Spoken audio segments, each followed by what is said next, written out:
किया जाता है।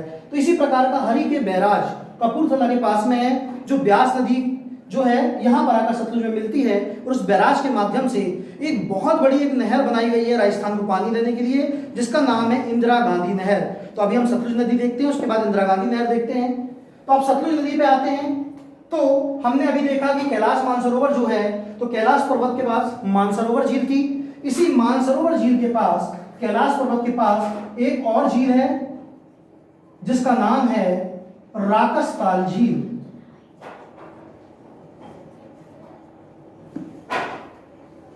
इस झील को हम रावणताल और राक्षसताल, राकसताल, रावणताल, राक्षसताल, इन अलग अलग नामों से जाना जाता है। धार्मिक ग्रंथों में इसका उल्लेख है। ये कहा जाता है कि कैलाश, रावण का नाम आपने सुना होगा कि भगवान शंकर का बहुत बड़ा भक्त था। तो कैलाश मानसरोवर में भगवान शिव के दर्शन करने के लिए वो आया था। तो उस समय देवताओं से काफी घृणा करता था। तो देवता मानसरोवर झील में स्नान कर रहे थे, तो काफी ईगो था रावण को। तो रावण ने कहा मैं अपने लिए खुद एक झील का निर्माण करूंगा और उस झील में मैं स्नान करूंगा। तो उस समय ये बताया गया कि उसने एक झील का निर्माण किया, जिसको रावणताल के नाम से जाना जाता है। ऐसी धार्मिक मान्यताएं हैं, कहानियां हैं। तो इस झील से एक नदी का उद्गम होता है जिसका नाम है सतलुज रिवर या सतलुज नदी।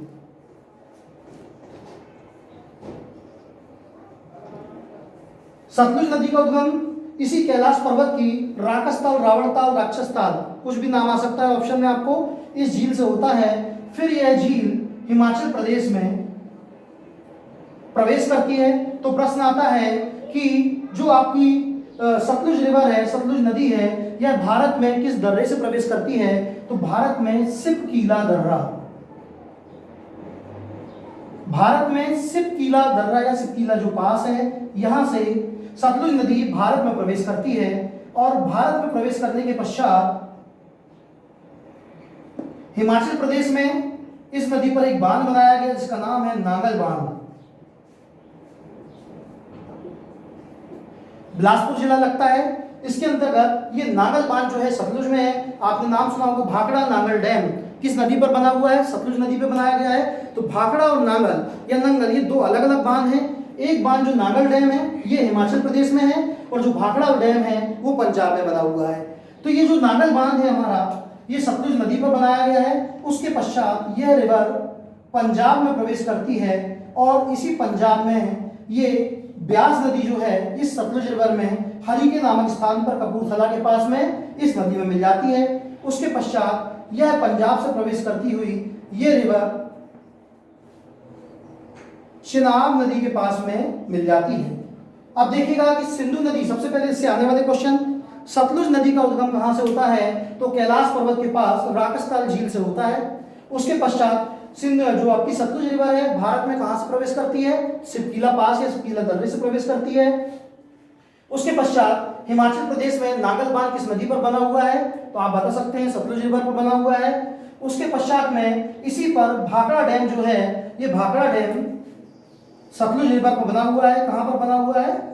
पंजाब राज्य में बना हुआ है। उसके बाद कपूरथला के पास हरिके नामक स्थान पर ब्यास नदी आकर इसमें मिलती है, और एक बैराज का निर्माण होता है, हरिके बैराज। इसी हरिके बैराज से विश्व की सबसे बड़ी नहर या भारत की सबसे बड़ी नहर, सबसे बड़ी पैक्ड नहर, जिसको कि पैक्ड नहर को किया गया है, किसके लिए? राजस्थान क्षेत्र को पानी देने के लिए। तो राजस्थान को पानी देने के लिए इसी हरिके बैराज के माध्यम से एक नहर को निकाला गया है जिसका नाम है इंदिरा गांधी नहर। यह इंदिरा गांधी नहर भारत की या विश्व की सबसे बड़ी पैक्ड नहर के नाम से इसको जाना जाता है। तो ये सतलुज रिवर हो गई, अर्थात हमने अभी सिंधु नदी और उसकी सहायक नदियां, इनका कंप्लीट तंत्र अर्थात सिंधु नदी तंत्र के बारे में डिस्कशन किया। एक बार समरी और इससे आने वाले जो क्वेश्चंस हैं हमारे, इन क्वेश्चंस को हम डिस्कस करते हैं कि कौन कौन से क्वेश्चन समझते हैं इसको, कि कौन कौन से क्वेश्चन जो एमपीपीएससी प्री में हमारे जनरली आते हैं। तो हम स्टार्टिंग से सिंधु नदी से लेकर उसकी सहायक नदियों तक करीबन 50 से 100 क्वेश्चंस निकल आएंगे इसमें। पहली चीज एक बार हम रिवाइज भी कर देते हैं इसको। पहला क्वेश्चन है सिंधु नदी का उद्गम कहां से होता है? पर्वत यदि पूछा जाएगा तो कैलाश पर्वत है। झील पूछी जाएगी तो मानसरोवर झील है। ग्लेशियर पूछा जाएगा तो चैमा युगडुंग, बोखरचू या सिंकिबाब जलधारा। यदि आपको क्षेत्र पूछा जाएगा तो सिंधु नदी किस क्षेत्र से निकलती है? तिब्बत क्षेत्र से निकलती है। अगला क्वेश्चन आएगा, सिंधु नदी को तिब्बत में किस नाम से जाना जाता है? तो सिंधु नदी को तिब्बत में सिंगी खंबात या सेरमुख के नाम से जाना जाता है। नेक्स्ट क्वेश्चन है, सिंधु नदी भारत में किस स्थान से प्रवेश करती है?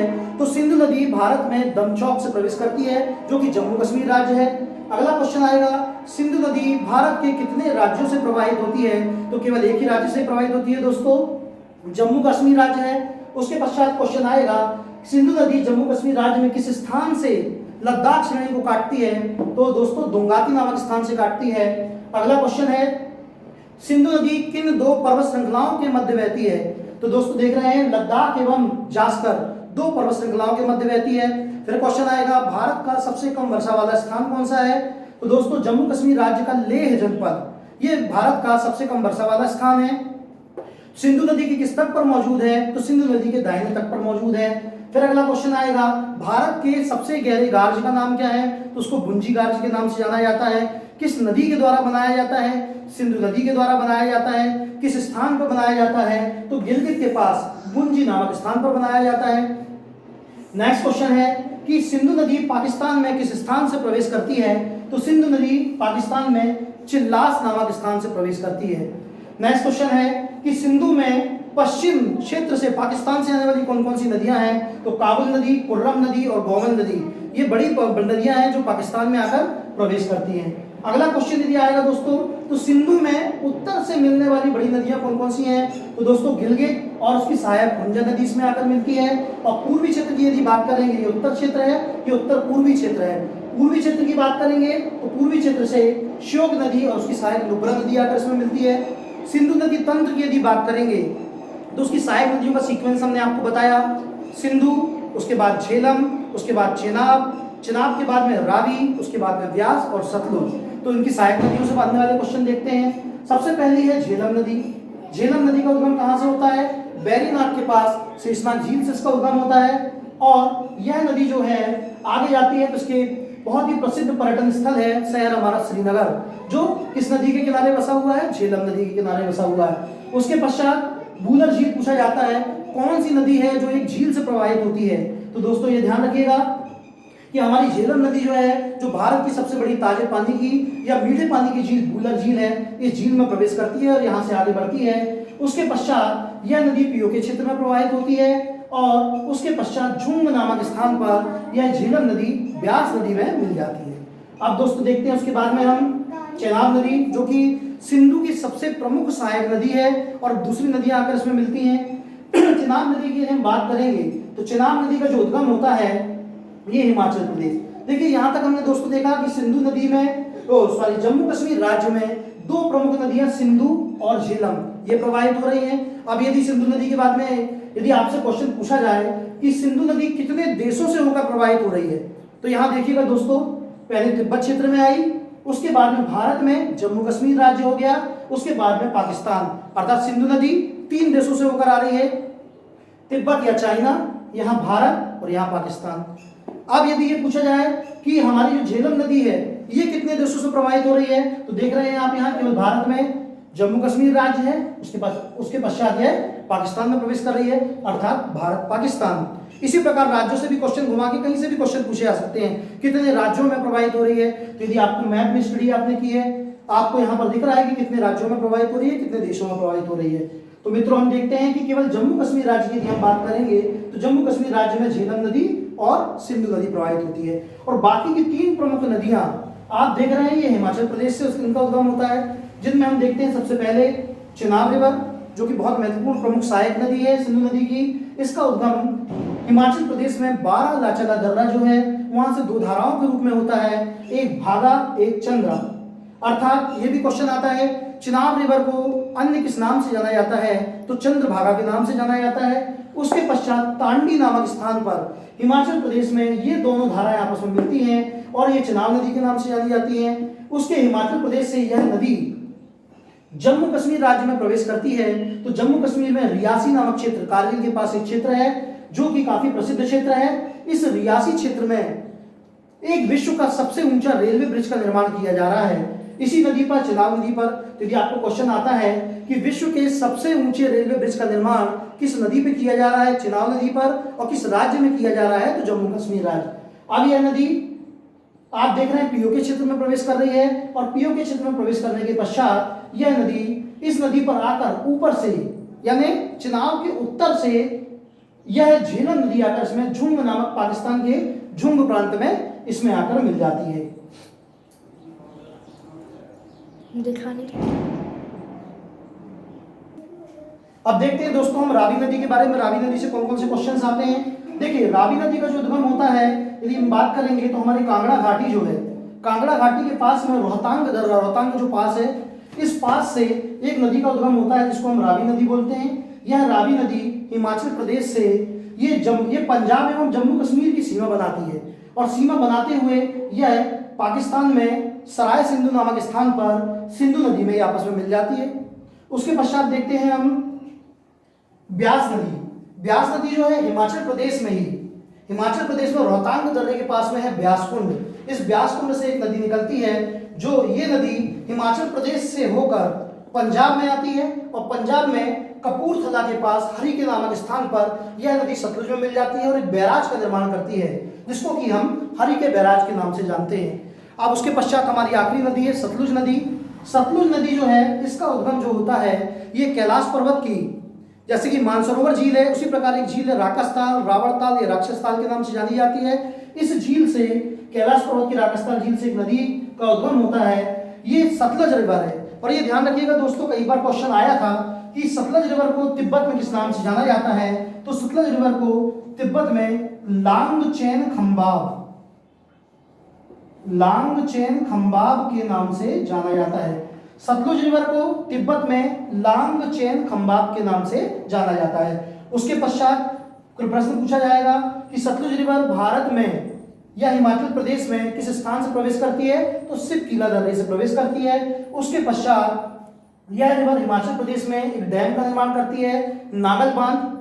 नागल बांध जो बिलासपुर जिले के पास पड़ता है, और नागल डैम्स के बाद यह पंजाब में प्रवेश करती है, तो पंजाब में भाखड़ा डैम का निर्माण करती है। और उसके पश्चात कपूरथला हरि के नामक स्थान पर यह इसमें आकर ब्यास नदी मिल जाती है, और यहाँ पर हरि के बैराज नामक स्थान, एक बैराज बनाया गया हरि के नामक स्थान पर, जहाँ से राजस्थान को पानी देने के लिए एक विश्व की सबसे बड़ी या भारत की सबसे बड़ी ढकी हुई, पूर्णतः ढकी हुई नहर बनाई गई है, जिसका नाम है इंदिरा गांधी नहर।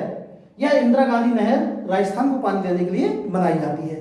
तो ये बेसिक क्वेश्चंस इनसे आप निकालेंगे। इसके अलावा आपसे राज्य भी पूछे जा सकते हैं, कितने राज्यों में यह नदी प्रवाहित हो रही है।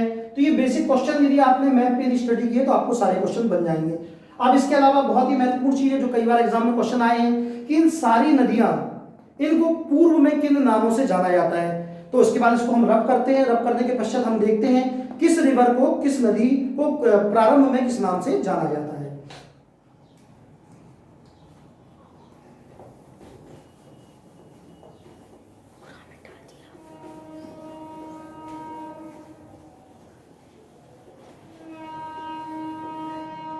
बहुत सारे एग्जाम, चाहे वनडे एग्जाम हो, चाहे पीएससी के एग्जाम हो, प्री का एग्जाम हो, इनमें काफी एग्जाम में क्वेश्चंस पूछे जाते हैं कि कौन कौन सी रिवर हैं, ये रिवर को पूर्व में किन नामों से जाना जाता है। तो अभी हम देख लेते हैं सिंधु एवं उनकी सहायक नदियों को किन किन नामों से जाना जाता है। तो सबसे पहले हम बात करेंगे सिंधु नदी की। सिंधु नदी को जनरली इंडस रिवर के नाम से जानते हैं। उसके पश्चात हम बात करेंगे झेलम नदी की।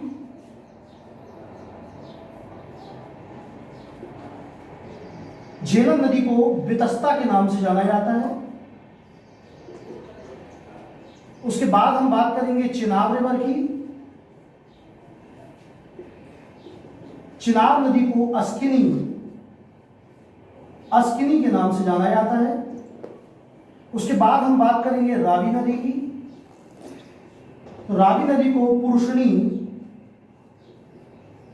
या इंद्रावती के नाम से जाना जाता है। उसके बाद हम बात करेंगे ब्यास नदी की। ब्यास नदी को विपाशा के नाम से जाना जाता है। उसके बाद में हम बात करेंगे सतलुज रिवर की।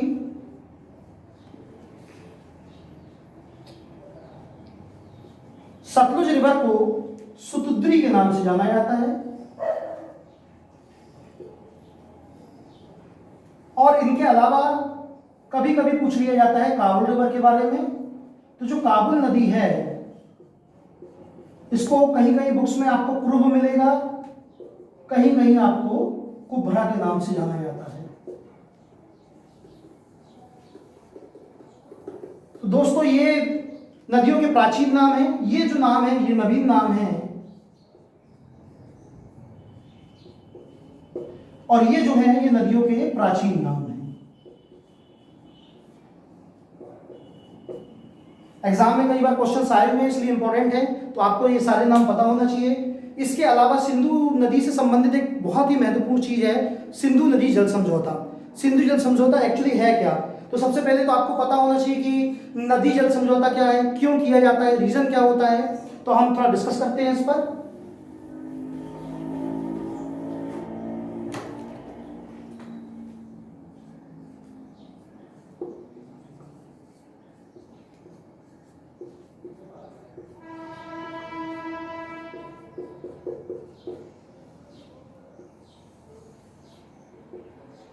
जैसा कि नाम से ही विदित है जल समझौता, अर्थात कोई भी यदि एग्रीमेंट किया जा रहा है तो किस पर किया जा रहा है, वाटर पे किया जा रहा है, वाटर ट्रीटी बोला जाता है। अब ये जल संधि, संधि यानी जोड़ना, दो जल राशियों को जोड़ने की बात हो रही है। तो आपने देखा होगा कि पर्टिकुलर किसी भी नदी का उद्गम किसी राज्य से होता है या किसी कंट्री से होता है, फिर वो नदी दूसरे राज्य में प्रवेश करती है, दूसरी देशों में जाती है, तो दो राज्यों के मध्य भी जल का समझौता होता है, दो देशों के मध्य भी जल का समझौता होता है। तो इसी प्रकार सिंधु जल का समझौता भारत एवं पाकिस्तान के बीच में किया गया रहा। तो ये जो जल समझौता था ये 1960 में किन किन के बीच में किया गया रहा? तो भारत की तरफ से पंडित जवाहरलाल नेहरू तत्कालीन प्रधानमंत्री थे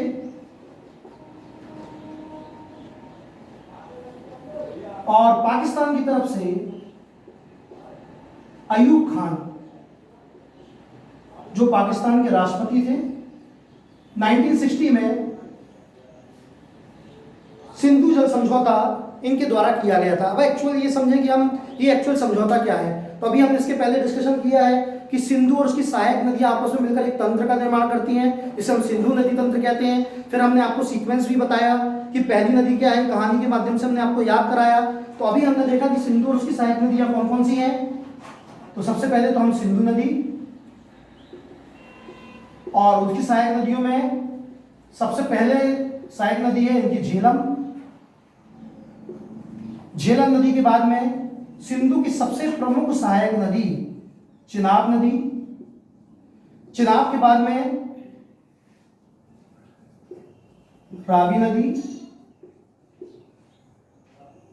फिर है आपकी ब्यास नदी और उसके बाद में है सतलुज नदी।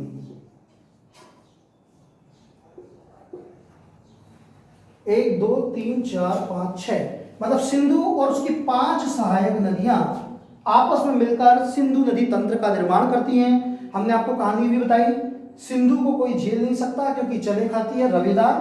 तो उनके गुरु में व्यास जी ने बोला कि सतुआ खाया करो, ठीक है। तो ये सीक्वेंस हमें इसलिए भी याद करना है कि एक्चुअल में सिंधु जल समझौता क्या है। ये सिंधु नदी, झेलम नदी और चिनाब नदी, ये ऊपर की यानी उत्तर की जो 3 नदियां हैं, इनका 80% जल जो है ये कौन यूज करेगा? ये यूज करेगा पाकिस्तान। और दक्षिण की जो 3 नदियां हैं इनका जल जो यूज करेगा ये भारत यूज करेगा।